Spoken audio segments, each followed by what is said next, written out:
All right, let's get right into it. If you're a facilities manager, you already know the pressure is on. You've got to make your building smarter, way more efficient, and, more sustainable. But the big question is always, where do you even start? Well, today we're going to cut through all that noise with a super simple, actionable roadmap for your smart building upgrade. Does this sound familiar? I bet it does. The number one reason smart building projects just fizzle out, it isn't a lack of money or even technology. It's paralysis. You see this huge potential, all the integrated platforms, the sensors, the fancy controls, and it's just so overwhelming that the easiest thing to do is, well, nothing. And then 6 months go by, and you're right back in the same meeting having the exact same conversation. So, how do we fix this? How do you actually move from just talking about upgrades to getting them done? The secret is to stop looking at the entire mountain you have to climb and instead just focus on the very first, most important steps right in front of you. And this, right here, is the solution, a clear 3-stage roadmap. It's beautiful because each stage builds on the one before it. And what's really crucial is that each stage is designed to deliver results that literally help pay for the next one. You don't need the budget for the whole grand vision up front. You just need to get started. So let's start with stage 1, which is the foundation for everything that comes next. This is all about those low-cost, high-impact actions that give you immediate, and I mean measurable, results. This is your low-hanging fruit. We're talking about a really short time frame here, like the first 6 months. The entire goal is to build momentum. Getting those fast results builds confidence with your team, with your bosses, and that confidence is exactly what you're going to need to get the green light for stage 2. What's so great about this list is how simple these actions are. I mean, updating the HVAC schedules, it sounds so basic, right? But you wouldn't believe how many buildings are blasting AC into empty floors all weekend. Just fixing that can save a ton. And installing submeters? Well, you can't manage what you can't measure. This gives you the data you need.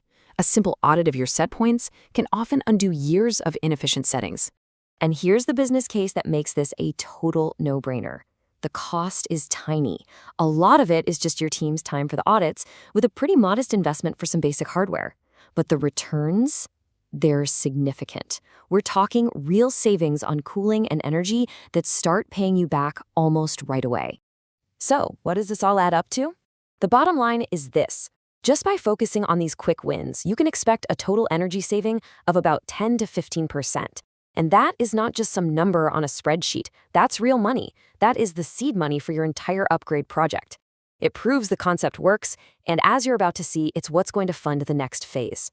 Okay, so you've got some savings in your pocket, you've got some confidence from the team, now you are ready for the big step. Stage 2, core system integration.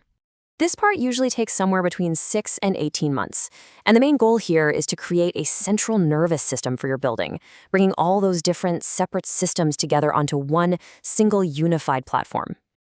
This is where you connect everything, your existing building management system, your access control, a whole network of IoT sensors. Suddenly they all start talking to each other.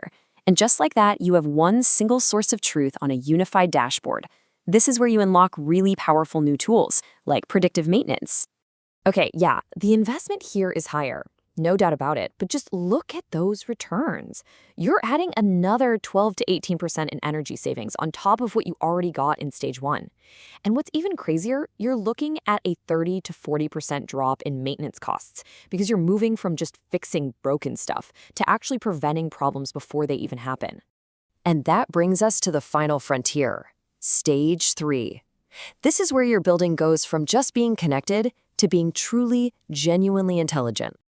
Now, this isn't a project with a finish line. Think of stage 3 as an ongoing program of continuous improvement. It kicks off around the 18-month mark and it just keeps going. This is where you constantly refine, you optimize, and you squeeze every last drop of value out of your investment. The stuff you can do here is pretty transformative. We're talking about AI that actually learns your building's daily rhythm, digital twins that let you test changes in a virtual world before you spend any money, and automated reporting for all that compliance stuff.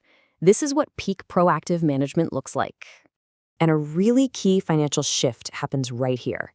The big upfront capital investments, they're over. Stage 3 is typically funded through your normal operational budget, things like software subscriptions or service fees, It just becomes part of the way you run the building. Now, let's talk about what is probably the most powerful idea in this entire roadmap. How do you actually pay for all of this? Well, you create what's called a self-funding upgrade model. This chart kind of lays out the challenge, doesn't it? Stage 1 is a relatively small investment. Stage 2, well, that's a much bigger financial jump. So how in the world do you bridge that gap, especially when budgets are tight? The answer is so simple, it's brilliant. You let the results from your quick wins fund the next major step. Let me walk you through exactly how this cycle works. First, you nail stage 1 and you bank those 10 to 15% energy savings. Second, you use that cash to quickly pay back your small initial investment.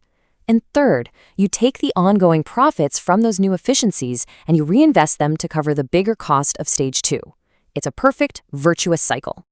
So I want to leave you with this question. Go back and think about that stage 1 checklist. Reviewing the HVAC schedules, auditing the set points, figuring out where to put a few sensors.